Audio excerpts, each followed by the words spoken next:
Hello, Bay Ridge. Welcome to another edition of After Hours. As you know, on Sundays right now, as we're moving through the story of God's covenant, we're spending a lot of time talking about the covenant with Abram, that God makes a covenant with Abram, or as he's later renamed Abraham. And we see it kind of spilled out in multiple stages in Genesis 12 and 15, and we're going to look at 17 and 22. But I want to take a step back as we're considering mainly the covenant itself and look a little bit at Abraham, because in the New Testament, it's not only God's covenant with Abraham that's important, but also Abraham himself. And in particular, I wanted today to take a little time and consider the fact that Abraham is known as Abraham the man of faith, or Abraham the believer.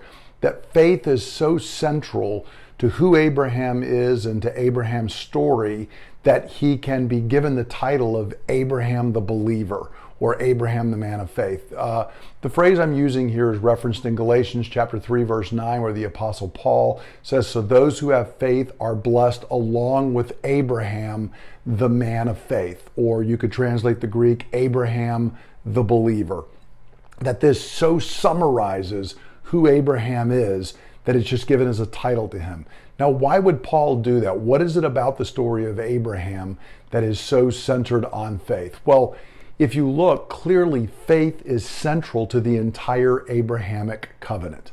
This covenant begins with a call from God, that little short Hebrew phrase, lech lecha, to get up and go. Get up and get out of your country, everything you've known, go away from here. And it's calling for a response of faith. It's very much like Jesus coming to the disciples and saying, "Follow me," the same kind of a call he gives us. And so Abraham sets off on this life of pilgrimage, which is in fact a life of faith.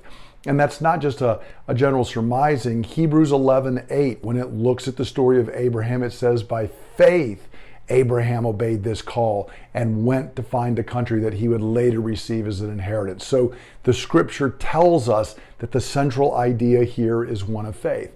But it's even more than that, because of course, when God gives the covenant to Abraham, it is summarized in a sense in this command that I'm going to bless you so that you can be a blessing to others.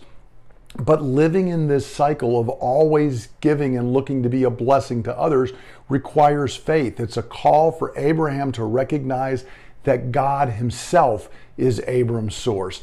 God himself is Abram's protector. God himself is the very reward that Abraham is looking for. And so this covenant is actually a covenant that is centered on faith.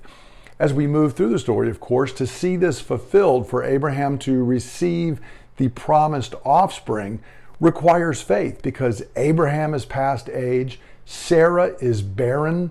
The only way this is going to come to pass is by the power of God. But we're told that Abraham, against all hope in hope, believed, and therefore he received the promise of God. So for Abraham to even receive these covenant promises is done by faith.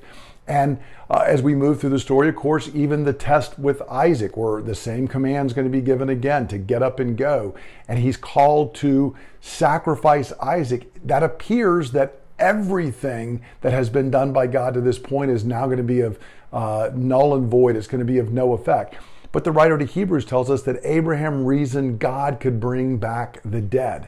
And so in faith, he trusts the call and the command of God. So at every stage along the way, we see Abraham's response is of faith.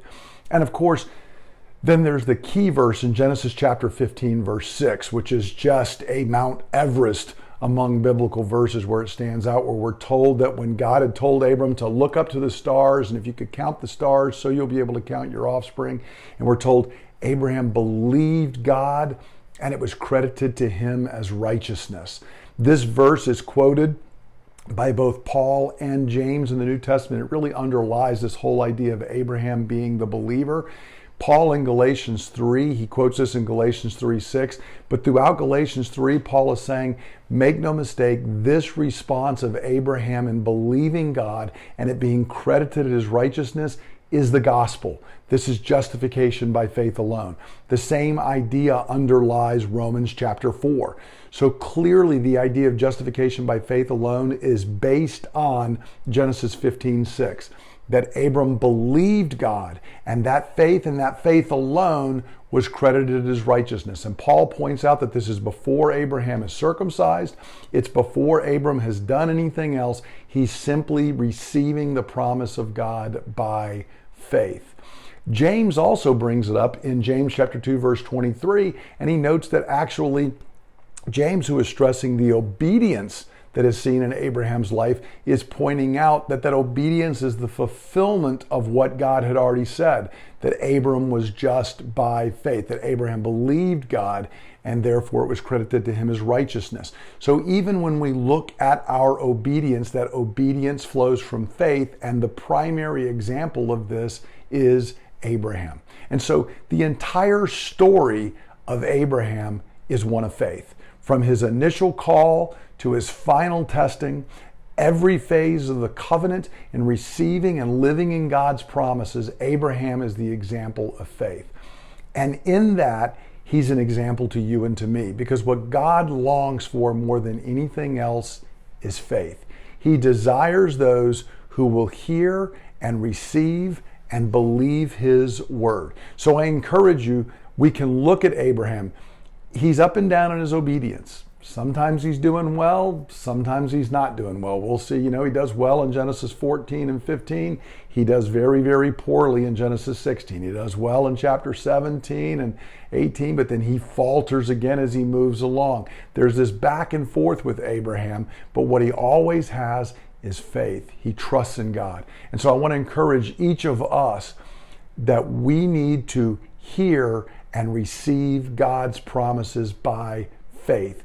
Jesus is looking to us and saying, fear not, believe in God, believe in me. He's calling us to receive and walk in faith. I hope this is helpful to you. Hope you have a great week, and I look forward to us gathering this Friday night as we're going to have a special evening of worship with our youth group leading us, and then we'll gather again on Sunday to worship our God and grow closer to Him and one another. Have a great week. God bless.